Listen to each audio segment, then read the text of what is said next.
دوستوں اور ساتھیوں، اردو کہانی گھر چینل پر آپ سب کو خوش آمدید۔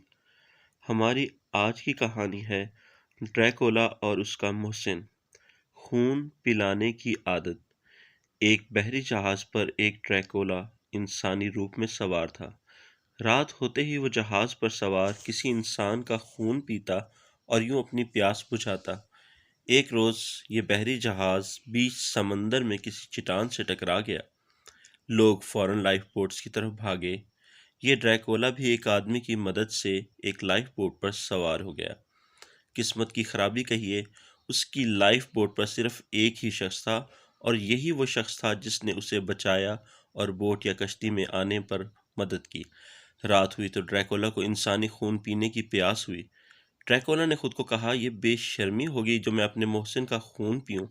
اس نیک بندے نے ہی تو مجھے ڈوبنے سے بچایا ہے، میں کس طرح احسان فراموشی کروں؟ ایک دن، 2 دن، 3 دن، وہ اسی دلیل سے خود کو روکتا رہا۔ بالآخر ایک دن دلیل پر فطرت غالب آ گئی۔ اس کے نفس نے اسے دلیل دی کہ وہ صرف 2 گھونٹ ہی پیے گا، اور وہ بھی اس وقت جب محسن انسان نیند میں ہوگا، تاکہ اس کی صحت پر کوئی واضح فرق بھی نہ پڑے اور میری پیاس بھی تنگ نہ کرے۔ یہ سوچ کر روزانہ اس نے 2 گھونٹ خون پینا شروع کر دیا۔ ایک دن اس کا ضمیر پھر جاگا اور اس پر ملامت کرنے لگا۔ تو اس شخص کا خون پی رہا ہے جو تیرا دوست ہے، جس نے نہ صرف تجھے بچایا بلکہ جو مچھلی پکڑتا ہے، جو اوس کا پانی جمع کرتا ہے، اس میں سے تجھے حصہ بھی دیتا ہے۔ یقیناً یہ بے شرمی کی انتہا ہے، یہ محسن کشی ہے۔ اس بے شرمی کی زندگی سے تو موت اچھی ہے۔ ڈریکولا نے فیصلہ کر لیا کہ اب میں کبھی اپنے محسن کا خون نہیں پیوں گا۔ ایک رات گزر گئی، دوسری رات گزری، تیسری رات ڈریکولا کا محسن بے چینی سے اٹھا اور بولا، تم خون کیوں نہیں پیتے؟ ڈریکولا حیرت سے بولا کہ تمہیں کیسے پتہ چلا کہ میں ڈریکولا ہوں اور تمہارا خون پیتا ہوں؟ محسن بولا کہ جس دن میں نے تمہیں بچایا تھا، اس دن تمہارے ہاتھ کی ٹھنڈک محسوس کر کے میں سمجھ گیا تھا کہ تم انسان نہیں ہو۔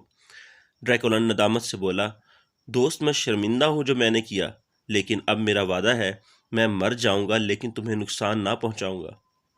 محسن بولا، کیوں مجھ سے دشمنی کا اظہار کر رہے ہو؟ پہل جب تم خون پیتے تھے تو مجھے تکلیف ہوتی تھی، لیکن میں چپ رہتا کہیں تمہیں پتہ نہ چل جائے اور میں مارا جاؤں۔ لیکن اب مجھے خون پلانے کی عادت ہو گئی ہے اور پچھلے 3 دن سے عجیب بے چینی ہے۔